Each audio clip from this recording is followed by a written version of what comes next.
নমস্কার, দেখছেন কলকাতা টিভির সঙ্গে রয়েছে শুভাঙ্গী। শুরু করছি চারটে রাজ্য থেকে শুরু করে দেশ বিদেশের যাবতীয় গুরুত্বপূর্ণ খবর এই অনুষ্ঠানে তুলে ধরা হয় আপনাদের জন্য। আর যে খবরে সকাল থেকে আমাদের নজর রয়েছে, দ্বিতীয় দিনেও যুব সমাজের বিক্ষোভে উত্তাল নেপাল।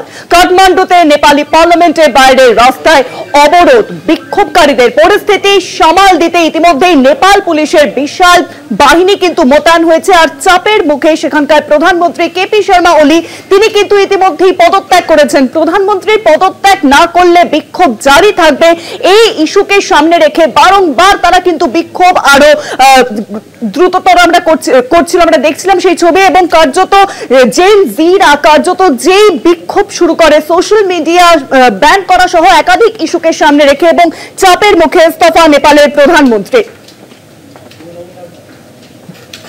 নেপালের প্রধানমন্ত্রী কেপি শর্মা ওলির ইস্তফার দাবিতে নতুন করে আজকে বিক্ষোভ ছড়ায়। সোমবার কেউ কেউ এই দাবি তুলল, মঙ্গলবার তা কিন্তু আরো প্রকট হয়েছে। অবশেষে ইস্তফা দেন নেপালের প্রধানমন্ত্রী কেপি শর্মা ওলি।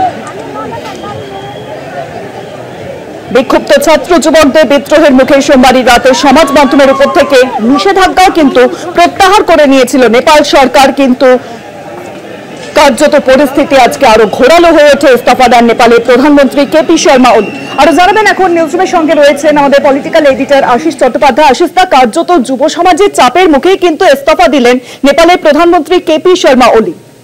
দেখো, সর্বশেষ যে খবর আমরা পেয়েছি তাতে সম্ভবত আর্মির সহযোগিতায় একটি হেলিকপ্টারে উঠতে দেখা যাচ্ছে। আমাদের সঙ্গে থাকুন। ইস্তফা নেপালের প্রধানমন্ত্রী, চাপের মুখে ইস্তফা কেপি শর্মা ওলি।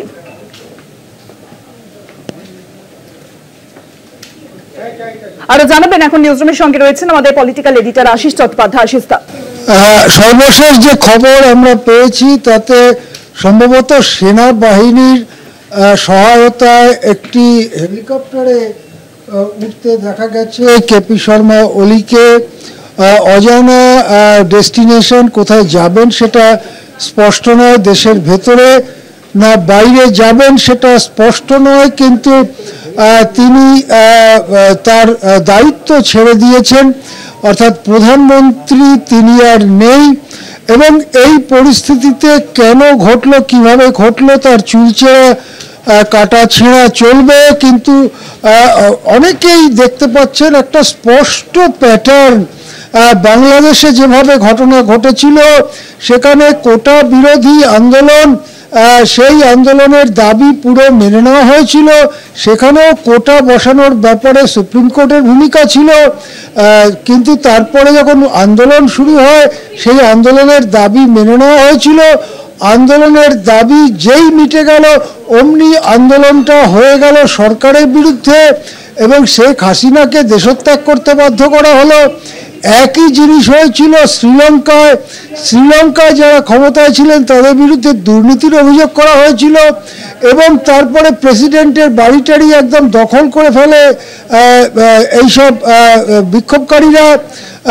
সেই ভবনের প্রাসাদের সুইমিং পুলে তাদেরকে সাঁতার কাটতে দেখা যায়, প্রেসিডেন্টের বিছানায় গিয়ে তারা শুয়ে পড়েন, কেউ কেউ নানা জিনিস টিনিস নিয়েও আনন্দে চলে যান বাড়িতে। এইরকম ছবি দেখা গিয়েছিল। আফগানিস্তানে আমরা দেখেছিলাম কিভাবে তালিবানরা হাঁটতে হাঁটতে এসে কাবুল দখল করলো। এবারে সেই একই জিনিস, প্রায় একই প্যাটার্ন দেখা যাচ্ছে কাঠমান্ডুতে। কাঠমান্ডুতে প্রকৃতপক্ষে যখন দাবি মেনে সমাজ মাধ্যমগুলোর উপর নিষেধাজ্ঞা তুলে নেওয়া হলো, তারপরেই জিনিসটা যেন দুর্নীতি বিরোধী আন্দোলন হয়ে গেল এবং জিনিসটা সরকারের পতন পর্যন্ত গড়িয়ে গেল। এখন কি হতে পারে? এখন স্পষ্ট এটা যে প্রধানমন্ত্রী পদত্যাগ করেছেন, কিন্তু সংসদ জীবন্ত আছে। সংসদ অর্থাৎ সেখানকার যে নিম্নকক্ষ, সেই নিম্নকক্ষে 275 আসন, তার মধ্যে যে সরকারি জোট যেটা ক্ষমতায় রয়েছে তাদের আসন সংখ্যা মোট 175। 275-এর মধ্যে 175ই সরকারি জোটের ক্ষমতা, আসন সংখ্যা। নেপালি কংগ্রেস 88, এই ওলির party communist party of Nepal UML তাদের 76, অন্য দুটি পার্টির মোট 11। 175 জন সাংসদ সমর্থন করছিলেন এই সরকারকে। বিরোধী পক্ষের দখলে রয়েছে 68 আসন। Communist party of Nepal Maoist centre, যার নেতা হচ্ছে প্রচণ্ড পুষ্প কমল দহল, যার নাম পুরো নাম, তাদের দখলে 32টি আসন। রাষ্ট্রীয় স্বতন্ত্র পার্টি বলে একটি পার্টি 21টি আসন। অন্যান্য কয়েকটি দলও রয়েছে এই বিরোধী পক্ষে। মোট আসন 68। মাঝামাঝি আছে একটি জোট, তাকে বলে কনফিডেন্স অ্যান্ড সাপ্লাই, তাদের সঙ্গে আছে 29টি আসন। 275টি আসনের মধ্যে মোটামুটি 135, 37, 38 আসন থাকলেই গরিষ্ঠতা থাকে। সেই গরিষ্ঠতা হাসতে হাসতে নেপালি কংগ্রেস এবং এই অলি কমিউনিস্ট পার্টির রয়েছে। সুতরাং সংসদ যদি ভেঙে দেওয়া না হয় তাহলে ওদেরই, এই জোটেরই অপর কাউকে প্রধানমন্ত্রী করা ছাড়া উপায় থাকবে না। এখন প্রধানমন্ত্রী কে করবেন? রাষ্ট্রপতি করবেন। রাষ্ট্রপতি কি ফাংশন করতে পারছেন? বড় প্রশ্ন, আমি জানি না। রাষ্ট্রপতি কি আত্মগোপন করে আছেন নাকি তিনি ফাংশন করতে পারছেন? অলি কার কাছে চিঠিটা লিখলো? অলি যে পদত্যাগ করলো, কার কাছে চিঠিটা লিখলো, কে পৌঁছে দিল কার কাছে? বাংলাদেশে কিন্তু হাসিনা রাষ্ট্রপতির কাছে পদত্যাগপত্র পাঠাতে পেরেছিলেন। তাকে 45 মিনিট নাকি সময় দেওয়া হয়েছিল হাসিনাকে দেশ থেকে বেরিয়ে যাওয়ার জন্য। এখানে অলি কাকে চিঠি লিখেছেন, চিঠিটা কে পেয়েছে সেটা আমি অন্তত জানি না, স্পষ্ট নয়। যদি রাষ্ট্রপতি ফাংশন করতে পারেন তাহলে যে জোট। আশিস দা, আপনি আমাদের সঙ্গে থাকুন। আমরা জানি যে নেপালের উপপ্রধানমন্ত্রীকে, তাকেও কিন্তু বিক্ষোভকারীরা যেভাবে মারধর করে এবং সেই একই ছবি কিন্তু পুনরাবৃত্তি হলো এবার প্রাক্তন প্রধানমন্ত্রী শের বাহাদুর দেওবা এবং বিদেশ মন্ত্রী আর্য রানা, তাদেরকে কিন্তু এবার বিক্ষোভকারীরা বেধড়ক মারধর করলেন। নেপালে বিভিন্ন প্রান্তে নেতা মন্ত্রীদের বাড়িতে অগ্নিসংযোগ করা হয়েছে। মঙ্গলবার সকাল থেকেই আগুন ধরানো হয়েছে নেপালের পার্লামেন্টে এবং এই আবহেই নেপালের প্রধানমন্ত্রী কেপি শর্মা ওলি তিনি কিন্তু পদত্যাগও করেছেন। আর এখানেই প্রশ্ন উঠছে, কমিউনিস্টদের নিকেশ করাই কি মূল উদ্দেশ্য?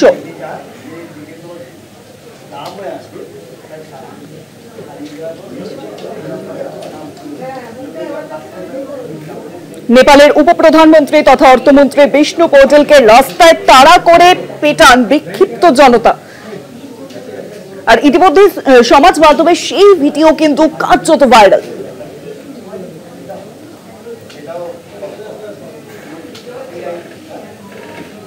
নেপালের প্রধানমন্ত্রী কেপি শর্মা ওলির ইস্তফার দাবিতে নতুন করে আজ বিক্ষোভ ছড়ায়। মঙ্গলবার সোমবার থেকে যে বিক্ষোভ শুরু হয়েছে সেই বিক্ষোভের আজ কার্যত মঙ্গলবারও দেখা যায়। নেপালে যে বেশ কিছু আমরা জানি যে সোশ্যাল মিডিয়া প্ল্যাটফর্ম ব্যান করে দেওয়া হয় এবং তারপরেই কিন্তু জেন জিরা তারা এই বিক্ষোভে নামেন। গতকাল বিক্ষোভ জারি রাখেন তারা এবং তারপরেই কারফিউ জারি করা হয়। গতকাল বিক্ষোভকারীদের উপর নির্বিচারে গুলি চালায় আর তাতেই কিন্তু মোট 21 জনের মৃত্যু হয়। তারপরে জারি করা হয় কারফিউ, কিন্তু ছাত্র যুবদের দমিয়ে রাখা যায়নি আজও।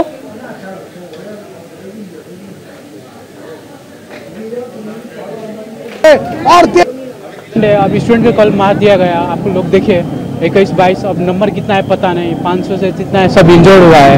अब स्टूडेंट को ऐसे तरीके से मारेंगे तो कौन सा देश चलेगा? ये सब बहुत क्रूअल देश जैसा हो गया, पूरे शासन हो गया। ये तो ओली का शासन ऐसा नहीं चलता है, कोई देश में ऐसा नहीं चलता है। ये एशिया में ऐसा कम्युनिस्ट शासन रहता है, इतना छोटे देश में तो कैसे चलेगा? तो कभी भी ऐसा नहीं चल रहा है। हम लोग का डेमोक्रेसी लाया है, इतने आदमी मर के डेमोक्रेसी लाया, ये ऐसा डेमोक्रेसी किसको चाहिए? किसी को डेमोक्रेसी ऐसा नहीं चाहिए। आप लोग देख रहे हैं संसद भवन कितना जल रहा है, यहीं पर नेता लोग अपना भ्रष्टाचारी लोग खाते हैं बैठते हैं। अब क्या हो रहा है देखिए, आज सभी नेता लोग का घमंड तो टूट ही गया है ना, आप लोग भी देख रहे हैं। जैसे आप लोग देख रहे हैं आज हमारे नेपाल में संसद भवन में पूरे जनता ने मिलकर, जनजी ने मिलकर आज आग लगा दिया है। कल नेपाल पुलिस ने जितना ज्यादा किया है ना, कल कमती में 19 लोगों को, स्टूडेंट को नेपाल पुलिस ने गोली मारा, चुन के गोली मारा। उसमें गोली मारने का एक तरीका होता है ना, गोले मार के उसे घायल कर देने का, पर ऐसा नहीं किया उसने सीधा यहाँ पर मारा है, डायरेक्ट वो मर गया है।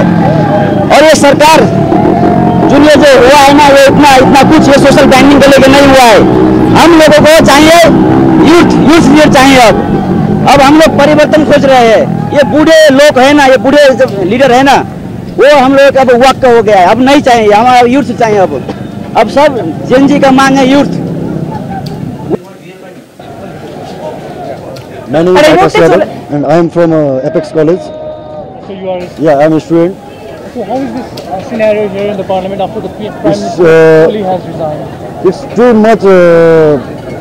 We are seeing. I have no words for this.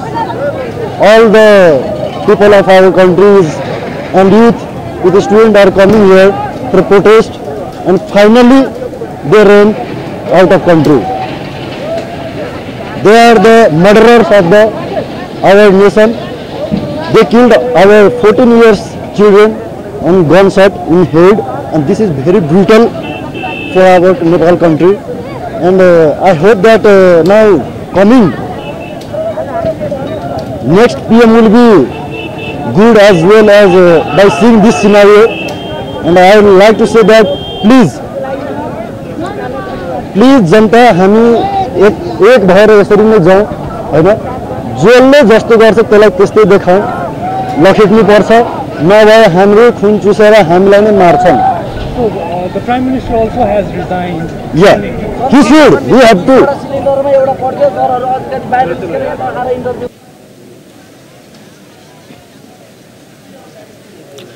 অশান্ত নেপালে প্রধানমন্ত্রী সহ মন্ত্রিসভার 11 জন ইতিমধ্যেই কিন্তু পদত্যাগ করেছেন। গতকাল বিক্ষোভকারীদের উপর যেভাবে নির্বিচারে গুলি চালায় এবং তাতে মোট 21 জনের মৃত্যু হয়, জারি করা হয় কারফিউ, কিন্তু The proud Gen Z. And the Prime Minister, he has resigned and the protesters, they have stormed the parliament. So how do you see the scenario here and how do you see the future? The Prime Minister has resigned, but that is not enough. The youth over here, they won't be satisfied just by the resignation of Prime Minister. We need Prime Minister to be in front of the people and be sorry for all the killings that he has done yesterday. Our friends, more than 20 friends have been killed and many of the youths have been injured. They have been shot by bullets on their chest, on their legs and many body parts. So we need all those corrupt politicians and corrupt politics to be completely extinct. We don't need any of these corrupt politicians here in Nepal. So this is the ultimatum of youth to all those corrupt politicians, whoever are here. All these corrupt politicians should surrender to the law of the nation and they should be given punishment as hard as they could suffer. So has played Nepal and he went abroad with the destination unknown. No worries. Our Nepali has been all around the world. We have listened that he has flown to Dubai. No worries. There are a lot of Nepalese people in Dubai. They will find him even if he dig and even if he get inside the hole or borrow the hole for himself. If he hide in the bunker, no worries. Our Nepalese will find him and he should pay for all this that has happened here.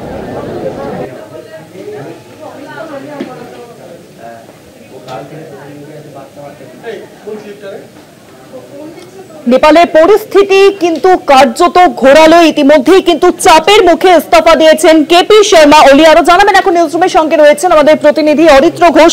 Aritra, আমরা দেখলাম যে অশান্ত পরিবেশ কিন্তু গতকাল থেকেই শুরু হয়েছে নেপালে। ইতিমধ্যে কারফিউ জারি করা হয়েছিল, সমাজ মাধ্যমে যে নিষেধাজ্ঞা জারি করা হয়েছিল তাও কিন্তু বিক্ষোভের জেরে কার্যত তুলে নেওয়া হয়, কিন্তু পরিস্থিতি ঘোরালোই হয়ে থাকছে। এই আবহে ইস্তফা দিলেন সেখানকার প্রধানমন্ত্রী কেপি শর্মা ওলি। দেখো, কেপি শর্মা ওলির ইস্তফা কার্যত সময়ের অপেক্ষায় ছিল, কারণ গতকাল থেকে যখন বিক্ষোভকর পরিস্থিতি সৃষ্টি হয় নেপালে, বিশেষ করে কাঠমান্ডুতে কারফিউ জারি হয়, পুলিশকে গুলি চালাতে হয়, আইন শৃঙ্খলা পরিস্থিতি হাতের বাইরে চলে গিয়েছিল। সেই পরিস্থিতির পরেই জরুরি ভিত্তিতে দেখা গিয়েছিল প্রধানমন্ত্রী তার যে বাসভবন কেপি শর্মা ওলি, তার বাসভবনে জরুরি ভিত্তিতে ক্যাবিনেট বৈঠক ডেকেছিলেন এবং সেই বৈঠকে থেকেই নৈতিকতার কারণ দেখিয়ে প্রথম পদত্যাগ করেছিলেন নেপাল মন্ত্রিসভার স্বরাষ্ট্রমন্ত্রী এবং গতকাল থেকে আজ পর্যন্ত মোট 11 জন মন্ত্রী পদত্যাগ করেছেন, যার মধ্যে অর্থমন্ত্রী রয়েছে, টেলিকমিউনিকেশন ডিপার্টমেন্টের মন্ত্রী রয়েছেন এবং প্রধানমন্ত্রী তো রয়েছেন। দুপুর 2:13 কেপি কেপি ওলি শর্মা নেপালের তিনি পদত্যাগপত্র জমা দেন, ইস্তফাপত্র দেন এবং তা প্রকাশ্যে আসে। কালকে থেকে যদি ঘটনাক্রমগুলো একটার পর একটা সাজায়, দেখো গত 4 সেপ্টেম্বর চলতি মাসেই সোশ্যাল মিডিয়ার যে ব্যান, যে 26টা প্ল্যাটফর্মকে ব্যান করা হয় নেপাল সরকারের তরফ থেকে, তারপরেই বেশ কয়েকদিন ধরে সামাজিক মাধ্যমে বিভিন্ন জায়গা থেকে বিভিন্ন লেখালেখি শুরু হয়। গতকাল অর্থাৎ সোমবার 8 সেপ্টেম্বর, অর্থাৎ যেদিন ব্যান করা হলো তার 4 দিন পর নেপালের রাস্তায় নামলেন কারা? জেন জি, অর্থাৎ জেনারেশন জেড। তারা রাস্তায় নামলেন, তারা বিক্ষোভ দেখাতে শুরু করলেন কেন সোশ্যাল মিডিয়া প্ল্যাটফর্ম ব্যান করে দেওয়া হলো সে দেশে। এটা শুধুমাত্র একটা আইওএস ছিল, এর পিছনে ছিল অ্যান্টি কারাপশন, অর্থাৎ নেপালের যে দুর্নীতি, সেই দুর্নীতির বিরুদ্ধে মূলত প্রতিবাদ করতে দেখা গিয়েছিল যুব সমাজকে। একাধিক ব্যানার, পোস্টার, টিফো, প্ল্যাকার্ড হাতে নিয়ে তারা বিক্ষোভ দেখাচ্ছিলেন। যদিও এই পরিস্থিতি সামাল দিতে গিয়ে পুলিশকে গুলি চালাতে হয়েছিল, মৃত্যু হয়েছে বহু বিক্ষোভকারীর, আহত হয়েছে অনেকজন। নেপাল সরকার সেই তালিকাও প্রকাশ করেছে, 347 জনের কাছাকাছি আহত, সেই সংখ্যাটা আরো বাড়তে পারে। এর মধ্যেই গতকাল রাত্রে জরুরি ভিত্তিতে যে বৈঠক হয় মন্ত্রী সভার বা ক্যাবিনেটের, সেখান থেকে সিদ্ধান্ত হয়। নেপালের টেলিকমিউনিকেশন মন্ত্রী তিনি স্পষ্টত জানান যে ব্যান ছিল সেই ব্যান তুলে নেওয়া হলো, অর্থাৎ লিফট অফ করে নেওয়া হলো রেস্ট্রিকশন। তারপরেও কোথায় কি, মঙ্গলবার অর্থাৎ 9 তারিখ সকাল থেকেও কিন্তু বিক্ষোভকারীরা জমায়েত শুরু করলেন বিভিন্ন জায়গায় জায়গায়। নেপালের সংসদ ভবন চত্বর থেকে শুরু করে কাঠমান্ডু বিমানবন্দর এবং যে সমস্ত ছোট ছোট জায়গা রয়েছে প্রত্যেকটি জায়গায় দফায় দফায় জমায়েত শুরু করলেন। পরিস্থিতি এমন হাতের বাইরে চলে গেল যে কার্যত বিভিন্ন মন্ত্রীদের বাসভবন থেকে শুরু করে নেপালের সংসদ ভবন পর্যন্ত পৌঁছে গেলেন বিক্ষোভকারীরা। এবং অবশেষে সকাল থেকেই যে বিষয়টা সামনে এসেছিল যে নেপালের প্রধানমন্ত্রীর স্বাস্থ্য পরীক্ষার জন্য তিনি দুবাই যেতে পারেন, প্রশ্নটা সেখানেই তৈরি হলো, সম্ভাবনা সেখানেই আরো জোরালো হলো। তাহলে কি বাংলাদেশের পুনরাবৃত্তি দেখতে চলেছে নেপাল? তার কারণ এই সেপ্টেম্বর মাসেই, বেশ কয়েক বছর আগে এই সেপ্টেম্বর মাসেই আমরা দেখেছিলাম বাংলাদেশের ছাত্র আন্দোলনের ছবি। সেই ছবির কি পুনরাবৃত্তি হবে সেই প্রশ্ন যখন উঠতে শুরু করেছিল, যখন সেই খবর সামনে এসেছিল যে কেপি ওলি শর্মা তিনি স্বাস্থ্য পরীক্ষার জন্য, চিকিৎসার জন্য দুবাই চলে যেতে পারেন, তখন থেকেই কিন্তু প্রশ্ন ঘুরপাক খাচ্ছিল। এবং অবশেষে দুপুর 2:13 যখন চারিদিক অগ্নিগর্ভ পরিস্থিতি, নেপালের সংসদ ভবনে ভাঙচুর, আগুন ধরিয়ে দেওয়ার মতো ঘটনা ঘটতে শুরু করলো, ঠিক সেই সময় দুপুর 2:13 নেপালের প্রধানমন্ত্রী তিনি পদত্যাগ করলেন। এবং শেষ পর্যন্ত পাওয়া খবর অনুযায়ী প্রায় 11 জন মন্ত্রী, প্রধানমন্ত্রীকে সহ 11 জন মন্ত্রী তারা পদত্যাগ করেছেন।